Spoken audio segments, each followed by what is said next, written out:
shook. Lawyers for Jussie Smollett are slamming Chicago police for their condemnation of the Empire actor. The head of Chicago's police strongly spoke out against Smollett, expressing his disappointment that Smollett pulled what he called a publicity stunt by staging a racist and homophobic attack. Smollett's legal team maintained that their client enjoys the presumption of innocence. The U.S. Coast Guard lieutenant arrested with plotting a massive domestic terror attack will remain in custody for at least 2 weeks as prosecutors build their case.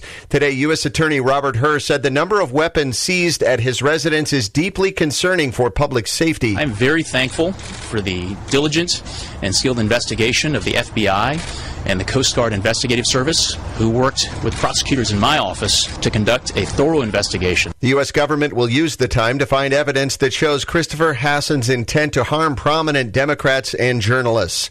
President Trump is honoring the contributions of African Americans throughout American history. In a White House ceremony for Black History Month, Trump noted that African American leaders have inspired art, science, politics, and business since the early days of the country. The North Carolina Board of Elections is ordering a new election in the state's 9th congressional district. No winner had been declared after November's disputed election amid allegations of voter fraud. Republican Mark Harris led Democrat Dan McCready by 905 votes when the election ended. One of Harris's political operatives allegedly tampered with mail-in ballots. Harris's son testified this week that he warned his father about the operative, who is a convicted felon. Harris called for a new election after testifying today. Tom Roberts, NBC News Radio. A privately funded Israeli spacecraft is on its way to the moon. It took off tonight aboard a SpaceX Falcon 9 rocket that launched from Cape Canaveral, Florida.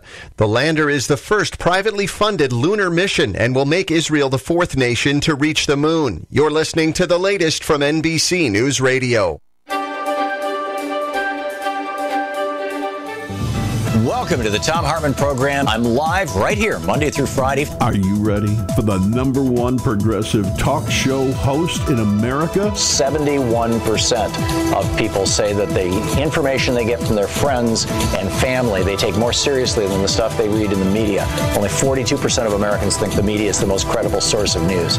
And therefore, if you're informed, if you're awake, you need to be telling your friends. You need to be talking to your friends and family. 24-time New York Times best-selling author and has nearly 6.5 million listeners nationwide. These are crimes. These are international crimes against humanity, and I would love to see somebody held to account in this administration. Introducing Tom Hartman on KCAA Radio, weekday afternoons starting at 2.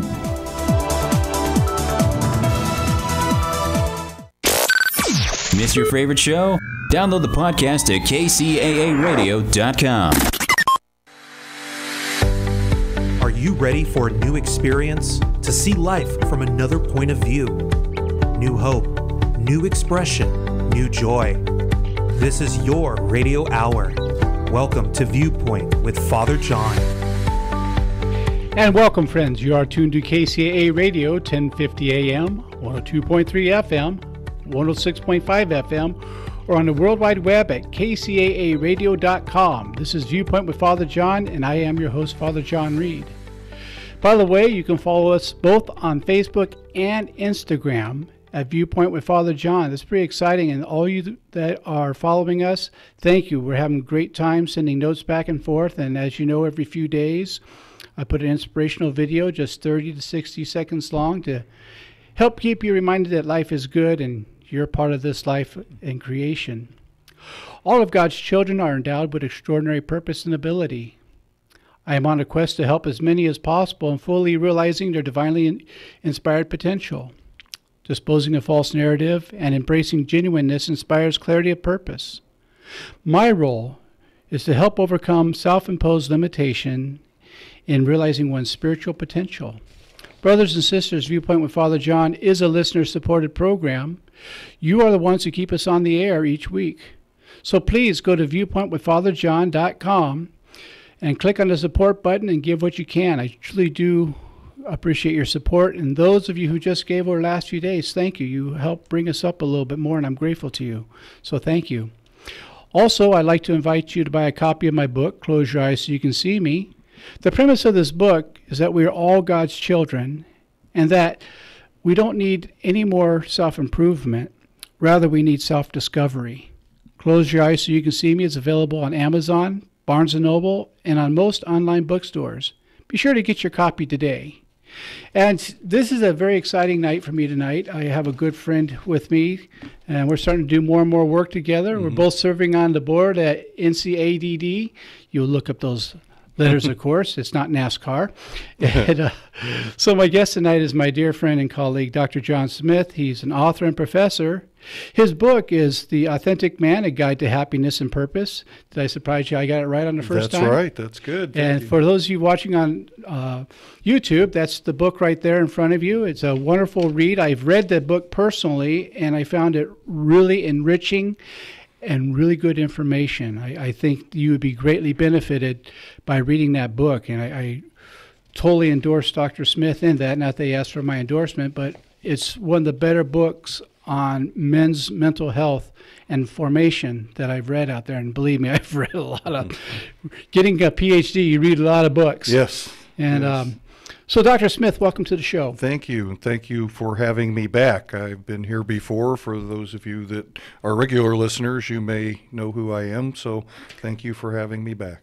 Well, I have you back because you always bring such good information with you. And you're somebody who has a real grasp, not just because you're a clinician, but because you are passionate about your profession.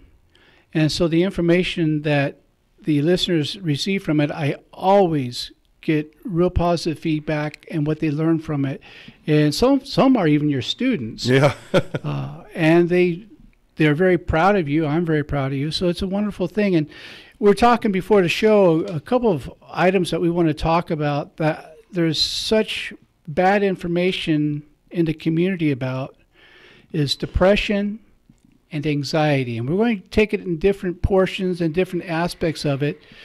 But let's start off with, what's the difference between just being a little blue, as we used to say in my generation, being a little sad, and being depressed? What's clinical depression? Okay. Well, for me, depression and anxiety are the common cold of mental illness. Right. Okay. So, and unfortunately, the two words depression and anxiety have sort of become part of the common language, the vernacular. So when I am down, I'll say I'm depressed today. Right. Or if I'm a little, I'm driving on the freeway and it's raining and there's lots of traffic, I go, I'm anxious. Right. Well, and so both of those might be true, but the actual disorders that go along with depression as in a clinical sense and anxiety in a clinical sense, one of the things that's really important to understand is that it's not just a cyclical pattern. In other words, it's raining out, it's dark, it's nasty, I feel blue, I feel down. Well, right. I may say I'm depressed, but I don't have a clinical form of depression. Like I say, I'm driving and I'm nervous when I'm driving, but I get home and I'm fine. Well, I don't have a clinical form of anxiety. So depression and anxiety tend to persist over time, and it's a more significant level of those feelings and symptoms than you would get just on a day-to-day basis. Well, and that's a wonderful point. Both of those points are wonderful. Some of the symptoms I've noticed, and please let me know if I'm wrong about this or if I'm getting the wrong take. Sometimes people could have symptoms that they don't realize are signs of depression, such as they're really lethargic. They have trouble getting out of bed to do things. Procrastination becomes a big problem. That they're not sick, but they just don't feel right physically, and so sometimes they'll have something to do and they just can't force themselves out of bed for that. Would that be a sign? That's definitely a sign of depression. Now, what we want to make sure of, though, because there are a lot of things that can cause those symptoms, if you will, one would be a medical condition that's either been undiagnosed or not being treated. The other thing that can sometimes cause those same symptoms would be certain medications. Right. So we always want to rule out medical causes for these things and not just assume that we've got an emotional condition. All right.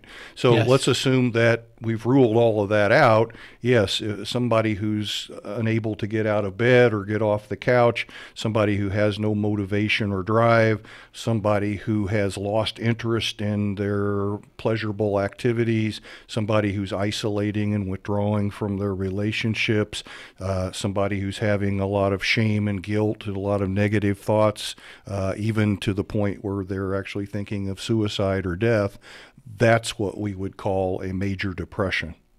Now, I'm glad you mentioned suicide and death, because I've been told that sometimes people can be so depressed that without the proper help, they might cheer up just enough to commit suicide. Mm-hmm. Is that correct? That's absolutely correct. And not all depressed people are suicidal, but the majority of people who do commit suicide or attempt suicide are depressed.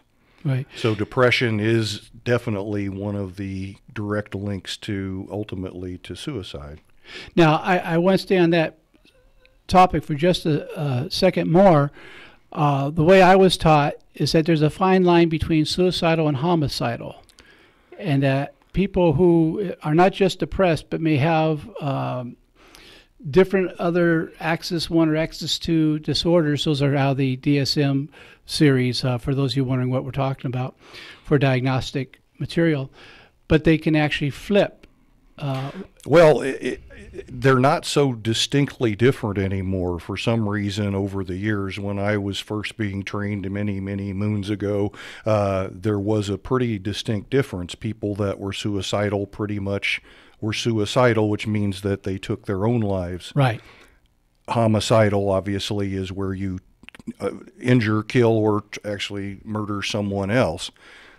They were distinct. Now it's not uncommon for someone to kill someone and kill themselves, or kill many people and then kill themselves. So some reason, and I that's beyond the scope of our show tonight, but for some reason there seems to be more commonality between those two states than there used to be.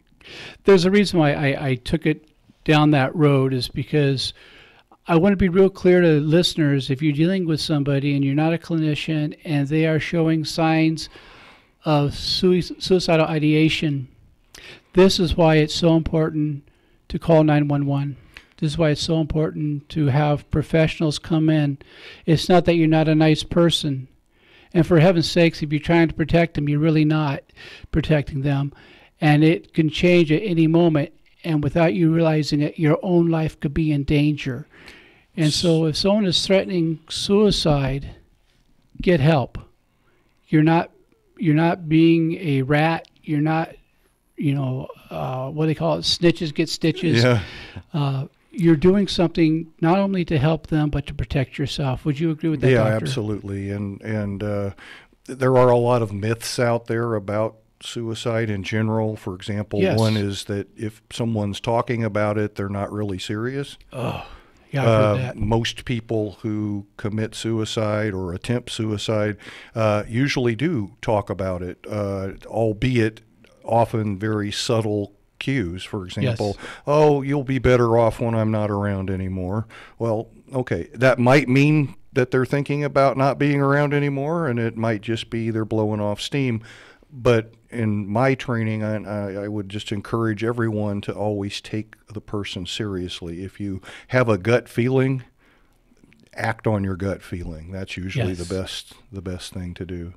Very wise advice. Very wise advice. So, and again, going back, that depression is not just a casual sadness, and depression can have a sudden onset, or it can be a slow burn. It could be either one. The majority of depressions, not all of them, but the majority of depressions are in response to some sort of a situation, usually a loss of some sort, a relationship loss like a divorce or a breakup, someone dying, death, loss of a job, loss of financial earnings, loss of one's physical abilities, or having a major illness. Usually the depression is precipitated by a loss.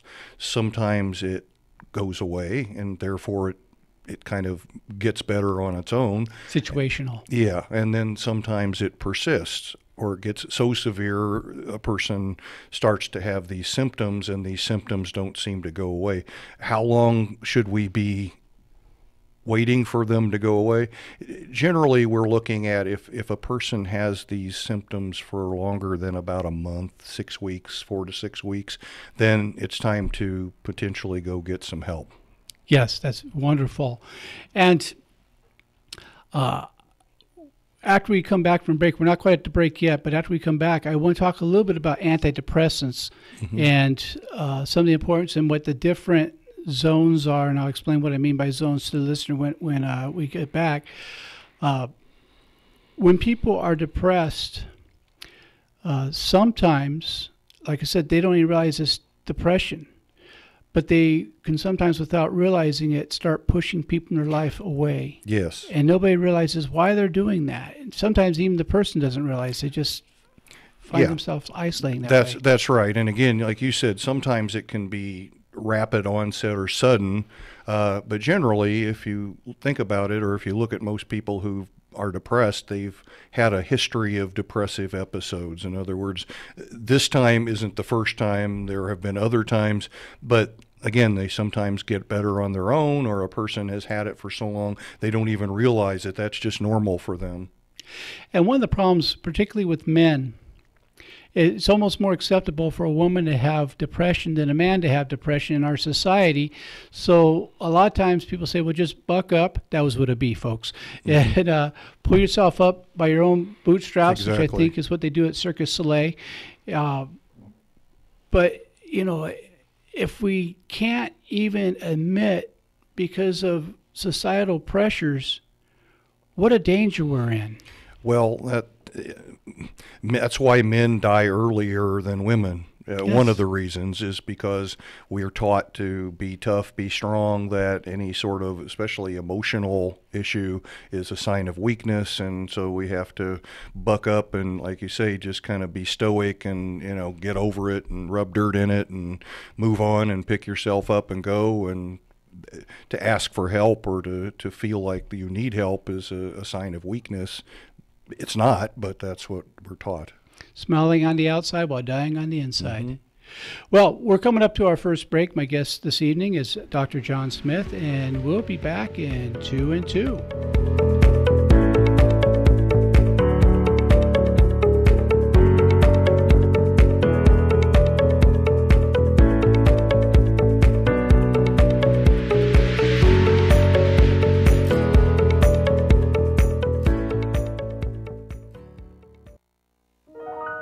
The loss of a loved one is one of the most challenging experiences in a person's life. It's hard to know where to turn to make your loved one's final arrangements. Jesse Ruiz at Personal Funeral Planning in Ontario will treat you and your loved one with the respect you deserve. Jesse served in the Marine Corps in Desert Storm and understands what it takes to provide loyal, personalized, and empathetic service to those who need it most. The families of Michael Jackson, Brittany Murphy, Ed McMahon, and many others have trusted Jesse to provide them with the highest level of service and support. To work with Jesse, call 909-762-4027, 909-762-4027, or visit their website, www.4pfp.org. www.4pfp as in personalfuneralplanning.org. Jesse Ruiz and Personal Funeral Planning, veteran-owned and operated, helping you plan a personal, lasting tribute for your loved one. www.4pfp.org. I'm Andrew Caravella, and this is the entertainment wrap-up for the IE.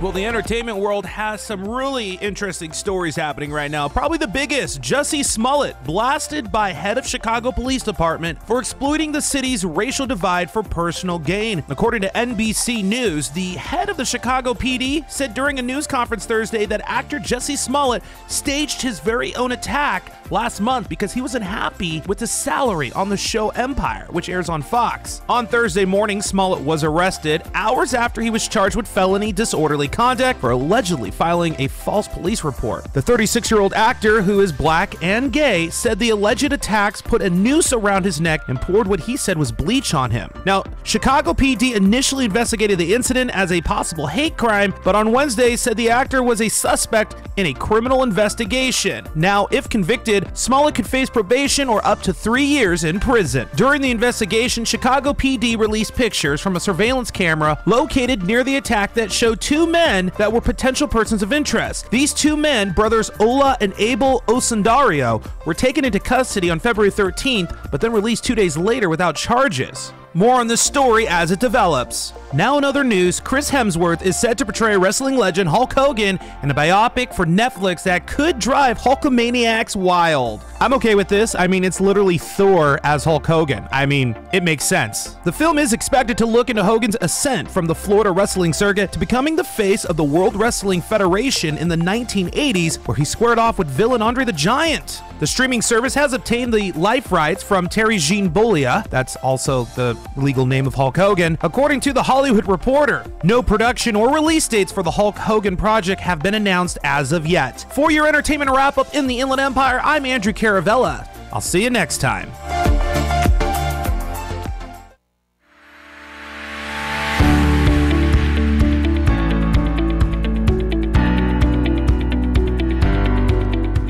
And welcome back, brothers and sisters. You are tuned to KCAA Radio, 1050 AM, 102.3 FM, 106.5 FM, or on the World Wide Web at kcaaradio.com. This is Viewpoint with Father John, and I am your host, Father John Reed. Again, I want to remind you that this is a listener-supported program, so please go to viewpointwithfatherjohn.com, click the support button, and give what you can to help keep us on the air. And if you are so inclined, this is the perfect time of year to buy my book, Close Your Eyes So You Can See Me. It's a great read. For some of my listeners that are also friends of mine, I'm sorry to say there's no pictures on the inside, just on the cover. But still, don't let that stop you from reading the book. It's a great book.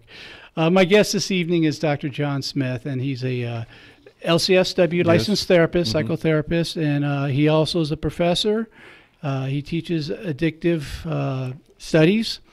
And he's also the author of The Authentic Man, the Guide to Happiness and Purpose, and it is on your screen right now for those of you watching on YouTube. And we're talking about depression and anxiety, and we're going to go a little bit into antidepressants. Now, neither one of us are physicians. I want to make a disclaimer. So we're not prescribing here. We're sharing our knowledge on this information, on this thing, but always only take medication prescribed by a medical professional who is licensed to prescribe it.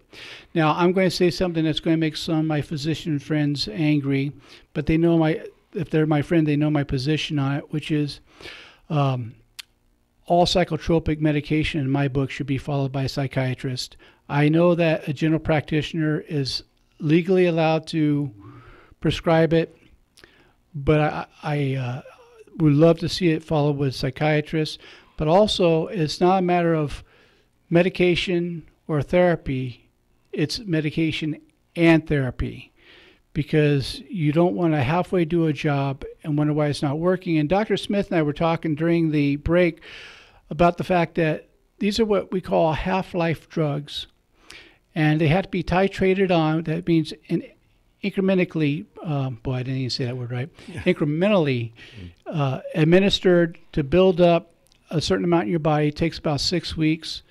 And also, when you're going off it, it has to be titrated off, but under a physician's care only. Do not take yourself off of medication without consulting your physician. Would you agree with that, doctor? Absolutely. Sometimes stopping medication on your own, especially cold turkey, can be met with some pretty serious side effects. So don't stop taking medication without talking to a physician and doing it the way they instruct you to do it. Usually it's a slow taper as opposed to a rapid cessation of the medication. And I'm going to include pain medication with that and give you a personal experience. A dear friend of mine, he had gotten hooked on Vicodin, And without doctor's help, he decided to just take himself off it. After long-term taking it, well, he died of a heart attack from it. His body could not take the sudden jolt of just a cold turkey, all at once just dropping the medication after being on it for a couple of years. Right. And the body adapts. Right. And so when you take something away from the body, this isn't just psychotropic meds. This can be blood pressure meds, for example. Correct. It's called a rebound effect. So if you just stop taking it, then what's your body going to do? The opposite of what the medicine was doing. So it causes a spike in blood pressure, which could cause heart attacks, strokes, and all kinds of other problems. So that's why you always want to do that under a doctor's supervision. Very good. Well, let's talk about the importance and the benefits of antidepressants. You and I talked about the fact that you cannot get high on an antidepressant. It's hitting the wrong receptors. So what is the purpose of the medication? Right. How so do you like to see if you watch television, you're led to believe that you can take a pill and the pill will cause your depression to go away. Well, medications treat the symptoms. Right. Not the root cause.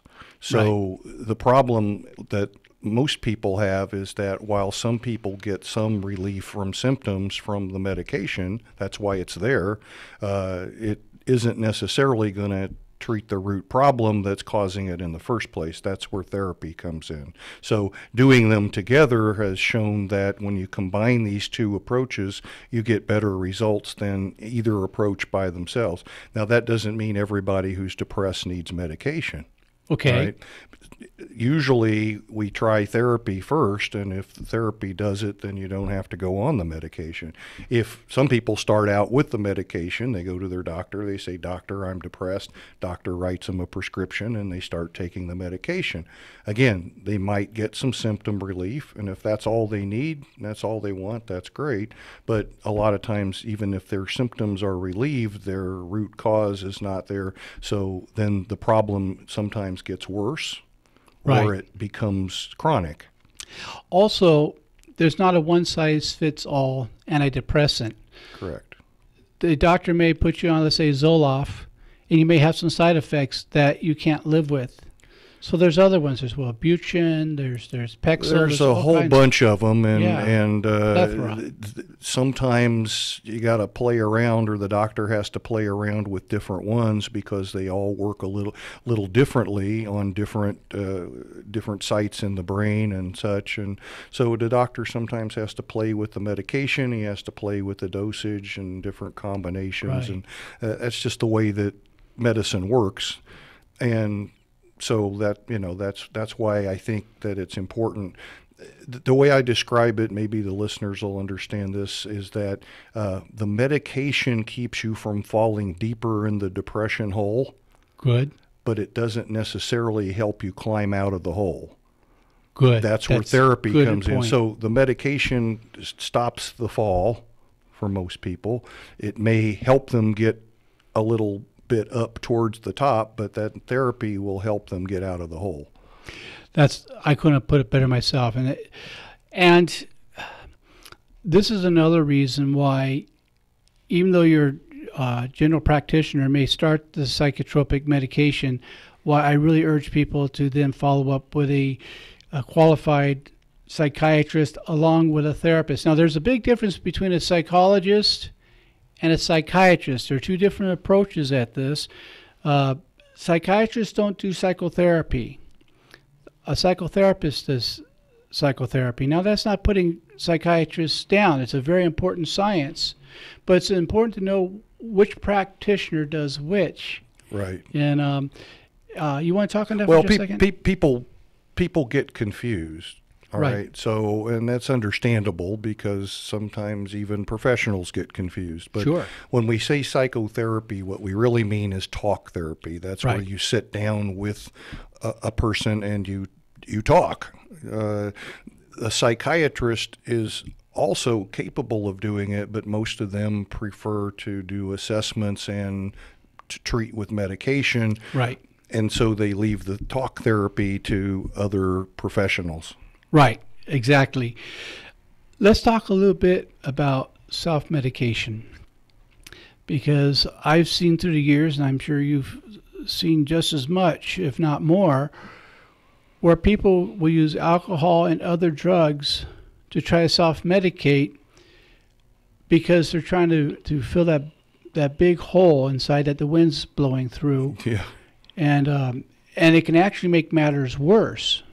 So could you talk to that for a moment? Well, the way I describe it is that the substance use, and not necessarily abuse, but the substance use is a solution that eventually for many people becomes a problem.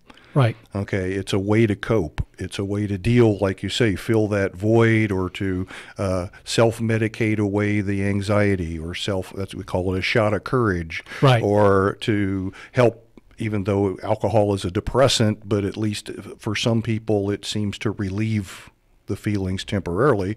But then what happens when the alcohol or drug wears off? The symptoms return. So then it becomes a perpetual cycle that for some can lead to an addiction. And my experience has been sometimes not only do the symptoms return, but they can actually progress. Yes. And so then you increase the medication that you're doing, the alcohol or other drugs, trying to keep up with that. And then pretty soon you become, so that you don't feel better either drunk or sober. We call it a jumping off place, and that could be a very dangerous place to be. Yes, and people who have the emotional condition of depression or anxiety, and then develop a substance use disorder, we used to call that dual diagnosis. Now the official term is a co-occurring disorder. Right. Okay. And an interesting thing that I'll point out is that the common thread between depression, most cases of anxiety, and most cases of substance misuse is shame. Yes. Shame being a person has a feeling that they're not good enough, that they're defective in some way, they're less than, that they're bad in general. Mm-hmm. Usually that is born in childhood somewhere and stays with them and leads to a host of these other problems. Right. Well, that's absolutely true with that. And, my experience with therapy is learning how to uncover these things that have been both suppressed and repressed, and a lot of people don't know the difference between suppression and repression. They are two different things. Would you like to speak to that for a second? Well, if I suppress something, I know it's there, but I'm putting it down. Maybe I suppress it with alcohol. Maybe I just stuff it, as we used to call it. I just keep it down. I keep it inside. That's suppression. Repression is where I block it from my awareness, and I may not even know that it's there. Right. So one works, they both work to keep things out of awareness. One is stronger than the other. So suppression is I know it's there, but I'm stuffing it down. Repression is I may not even know it's there, and therefore it's not bothering me because I don't know it's there, even though it probably is affecting me unconsciously. I don't know that. Well, and dealing with trauma victims, sometimes the repression of stuff, you have to get well enough for that to finally come out, and that could be a dangerous place sometimes in dealing with PTSD and other forms of trauma. And that's something that really needs to be dealt with a professional. And many people treat their own PTSD, and I didn't say we're going to get into that tonight, but it kind of leads down that road. Yeah. And the trying to treat it with the alcohol, and oftentimes polyaddiction, it reaches a point where the desperation seems like there can be no hope, and they don't know that they're not hopeless, they're simply helpless at the moment, and they can be gotten help. Yeah, trauma is, and when we talk about trauma, we're talking about things that happen to people. Right. All right.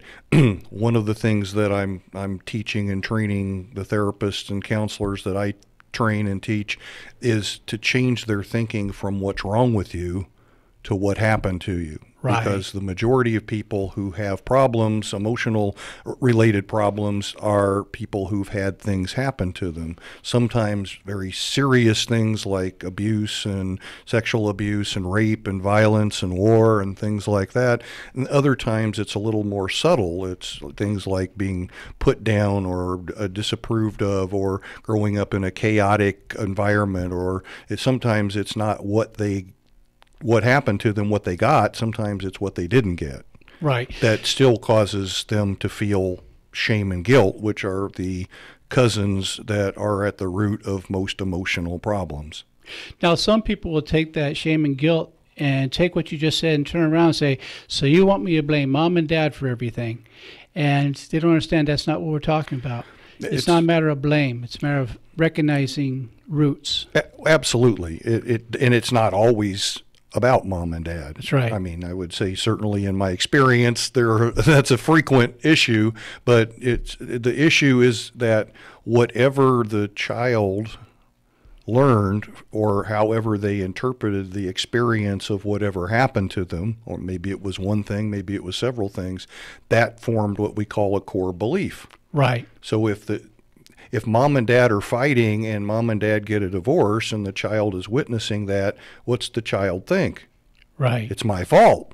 Right. I caused it. Well, of course, that wasn't true, but then the child has a sense of guilt. So then the child goes, well, if I caused it, then I got to fix it. So I'm going to be good. So they do all kinds of things. They get their grades, they behave, whatever they can think of to be good, and yet mom and dad still get divorced. Well, now they think whatever I did wasn't good enough. And then they think, oh, I'm not good enough. That's shame. And so now they go forward with this belief that they caused it, this guilt, and they go forward with this sense, I'm not good enough, shame, and then that becomes the mantra of their life. It becomes what in psychology we call a self-fulfilling prophecy. And it can also be the beginning start of the depressive state. Exactly. Well, if I think I'm a bad person and I'm chronically, excessively feeling this guilt, that wears on you, and eventually it wears you down, and that's what we call depression. Right. Or it revs you up, and that's what we call anxiety. And that's what we're going to get into our next segment. And speaking of anxiety, Nick's looking at me through the glass like I better not miss this commercial break, or there'll be a lot of anxiety around the radio station. So we'll be back in 2 and 2 as he's tearing at his beard as we speak.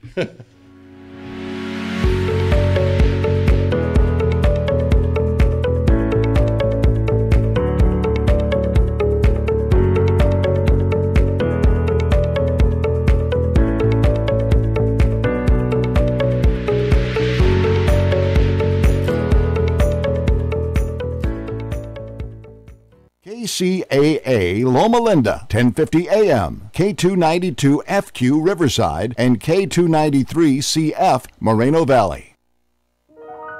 The loss of a loved one is one of the most challenging experiences in a person's life. It's hard to know where to turn to make your loved one's final arrangements. Jesse Ruiz at Personal Funeral Planning in Ontario will treat you and your loved one with the respect you deserve.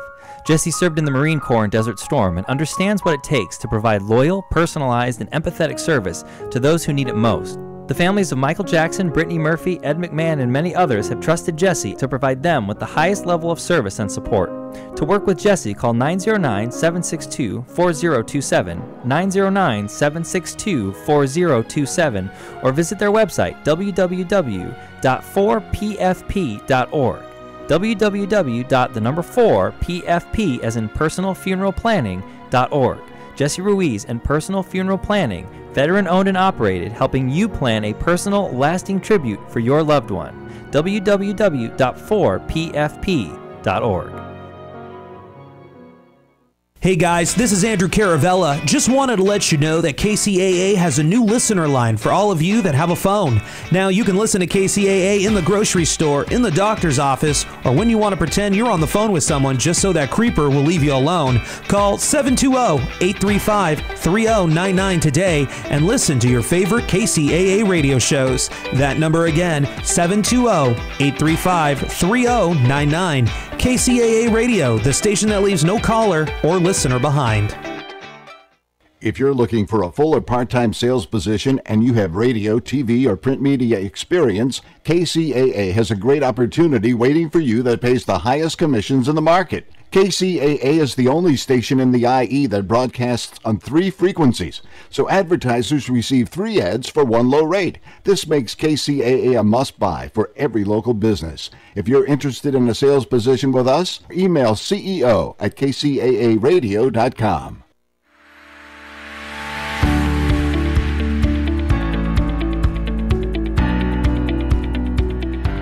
And welcome back. You are tuned to KCAA Radio, 1050 AM, 102.3 FM, 106.5 FM, or on the World Wide Web at kcaaradio.com. This is Viewpoint with Father John, and I am your host, Father John Reed. Again, you can follow us on both Facebook and Instagram at Viewpoint with Father John. And this is a listener-supported program, so please go to viewpointwithfatherjohn.com, go to the support button, click it, and give whatever you can. And those of you who've been supporting the show, I really thank you, because without you, there's no me on the air. And so you've been really generous, and I'm grateful to you. Again, I want to invite you to get your own copy of Close Your Eyes So You Can See Me.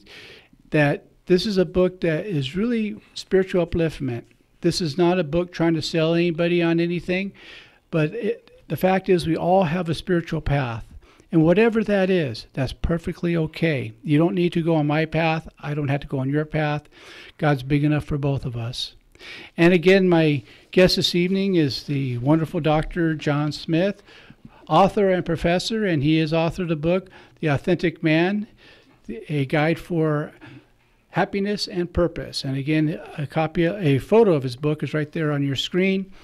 I really recommend reading it. It's a fabulous book. And those of you who have listened to me for a while know that I don't recommend books I haven't personally read and that I personally endorse. So I'm happy to put my name next to his and tell you it is a well-written book with really good information, particularly not just for men, but for wives too, that would like to understand your man a little better.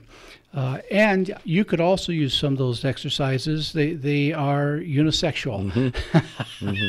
I've been waiting my whole, yes, I went all night to use that. I think that's a word, yes. Yeah, unisex. But unisexual, I just, I'm going to drop it before I start getting calls or the FCC gets involved. Speaking of unisex, Nick, how you doing tonight? I'm good.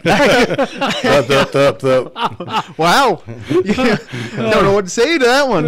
Don't worry about it. You're in a mood today. Yeah, well, I had my Pexel. So there you go. Well, I will say I'm very anxious to hear what you have to say about anxiety. Oh, nice. That was pure net, no rim on that one. It was also pure true, because I do suffer from anxiety. So well, yeah, I get that. And I have to tell you, when we were going to commercial, Nick was being funny by pulling out his beard through the glass to indicate this is starting to initiate his tic. And I appreciate his humor. And also a shout out to my beloved Gabby, who's across the studio from us, and she's waving, although you can't see her wave. Thank God she's not doing the wave. And she's doing some incredible flowers. And you know what? One of these nights we're going to put some of her flowers on the camera so you can see some of what she's doing. But if you go to Viewpoint with Father John on Facebook or on Instagram, there are pictures of her arrangements, and she really has an incredible talent. I'm very proud of her, in case you can't tell. You want to give a shout out to your lovely missus? My lovely Mrs. Amparo, love you, and I hope you're listening. And if you're not, then you're missing out on something really good.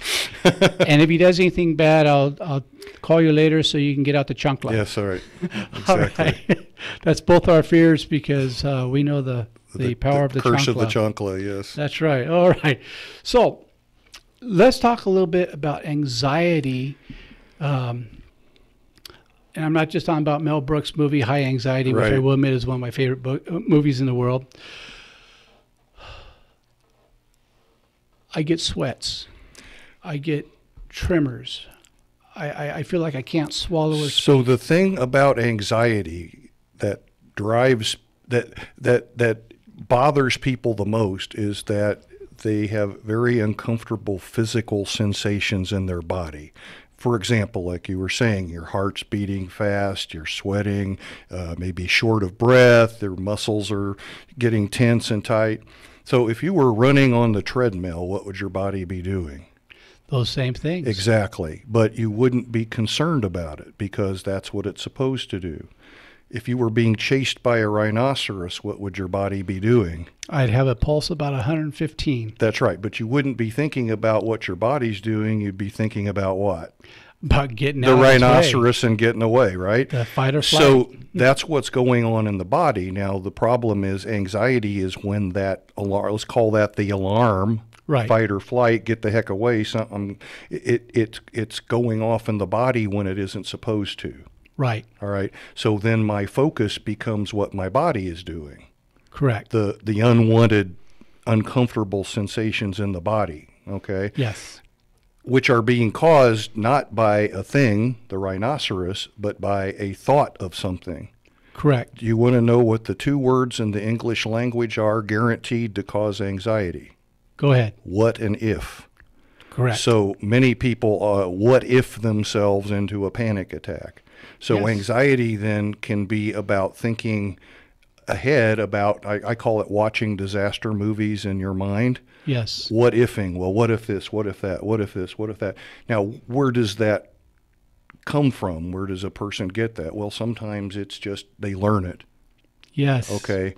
They learn it growing up. They have a parent or somebody, they learn it. Sometimes it is related to past traumas.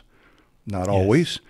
Okay, but they learn it, and so then they continue to practice it. So it's like, I've got to make sure everything is covered, and if everything is covered, then I'll be okay.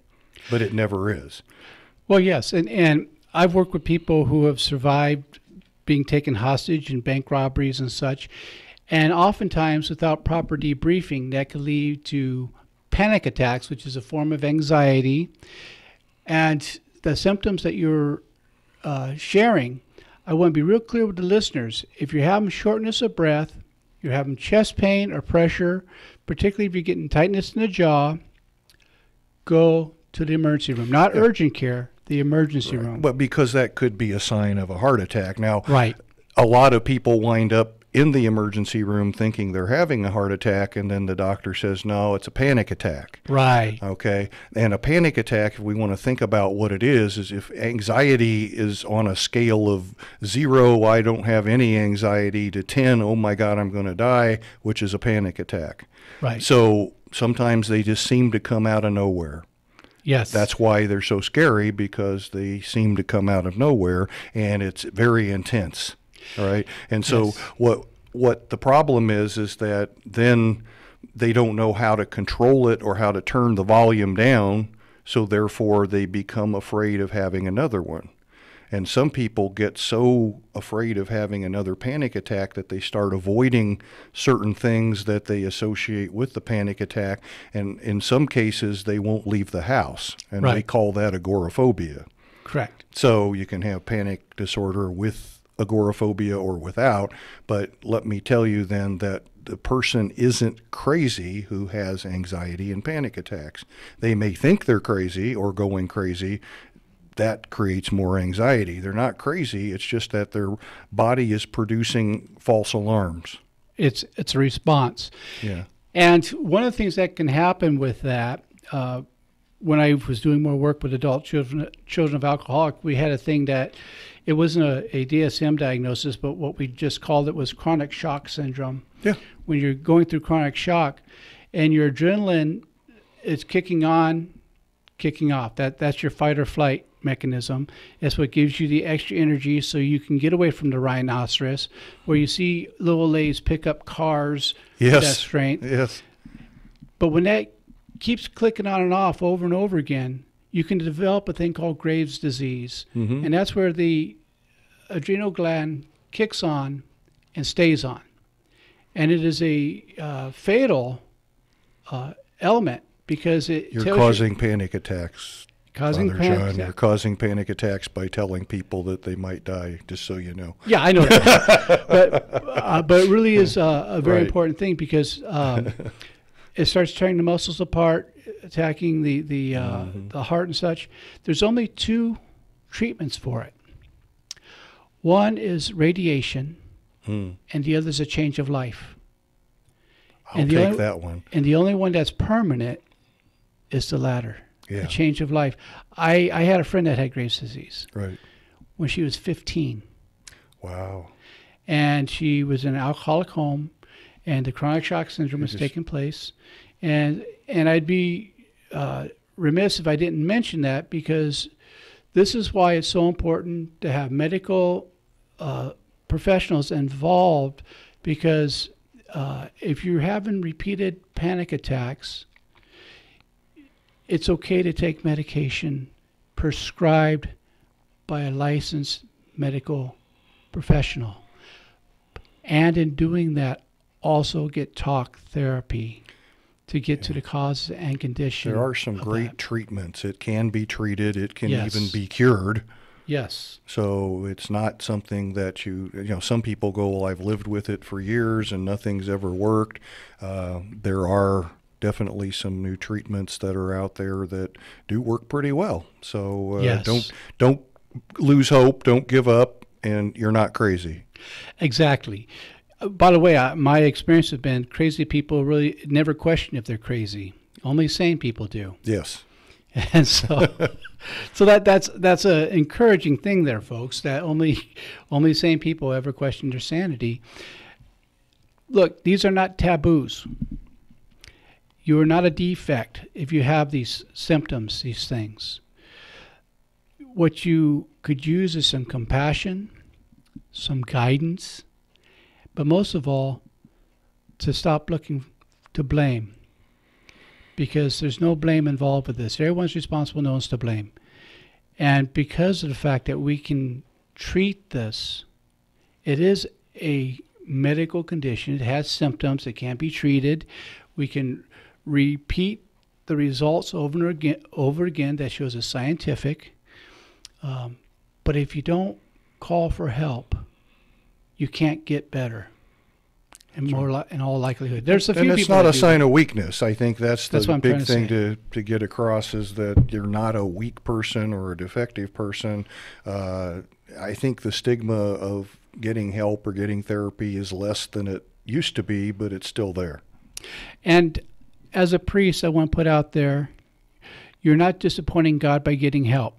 It's not a matter of having more faith or having the right kind of faith. There's a reason that God has given us medical science, psychological science. It pleases God when we get help. That's why God has given us such professionals. So if you have a clergy person telling you just need to have more faith, I'm sure they mean well, but they don't understand the importance of the physician and metaphysician working together and the psychologist working together for your better health.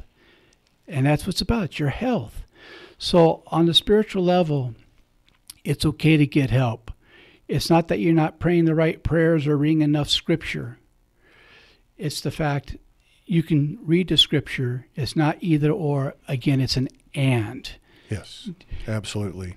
Well, we were talking earlier about how I think it's starting to come around a little bit, but there's been this division between the psychological profession and the religion, yeah, and spirituality, I should say, because that's more than just religion. And now we see the importance of both, and we see them maybe starting to come together in many ways. So I think we have to address both. Yes, and it doesn't mean that your clergy is not a good clergy person because they make a referral to a counselor. That shows that they're an excellent clergy person because they know how to help you help yourself to get help. Absolutely. And that's really what it's about. Those of us in clergy, we really do want to help. And so I want to encourage my fellow clergy people, both men and women clergy, to have a good list of resources. Mm-hmm. Where you can say to people, look, this isn't my area, but here's some people I can send you towards that I know can be helpful. Mm-hmm. Yeah. And what are some resources that you'd like to recommend?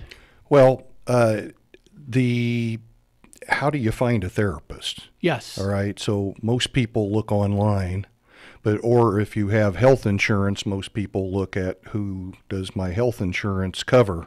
There's a list, right? So you look at the list, but you don't know who they are, what they do. There are some websites, Psychology Today, Find a Therapist is an excellent website because they give a pretty good description of the person, what insurances they take. They have some narratives, so you kind of at least get a feel for who they are before you go in. The most important thing that I want to tell the listeners is that you need to shop around. Yes. Therapy is a relationship. And the importance of that relationship really determines whether the therapy is going to be successful or not. It's less as to what technique they use or what approach they use and more about the relationship. So if you feel that you are connecting with that person and that you feel safe and can trust them and that they're listening well to you, then that's probably a good fit. If you're not comfortable with them, you don't like them, they don't do what you would hope they do, find somebody else. Even if they're a great therapist, they may not be a great therapist for you. Great advice. Great advice. And speaking of great advice, I hope you don't mind that I announce this, that let's go ahead. Dr. Smith and I are coordinating together that we're going to start putting together some workshops. Yes. In the near future. And so I will keep you informed on this show, what we're doing. I'm very excited to team up with Dr. Smith. As you've heard each time he's here, he's at the top of his profession. I mean that sincerely. He's someone I'm very proud to work with. And so we're going to have different topics, but a lot of it will be about how to become the best you can be. Mm-hmm. So again, I want to thank Dr. Smith for being here again this evening. He's always a great guest. He's one of the few people I have more than once over. And next week I have another person who is a lot like Dr. Smith, who brings so much to the microphone, which is Elizabeth Preston. And I'm really excited to have her back because we have some new things going on that she's doing that you'll want to know about. And for those of you who tune in every week, particularly all around the world, and I'm so thrilled that I get your letters, thank you for taking this time to listen to Viewpoint with Father John. If no one told you this week that they love you, let me be the first. And may you have a blessed week. We'll be here again next week.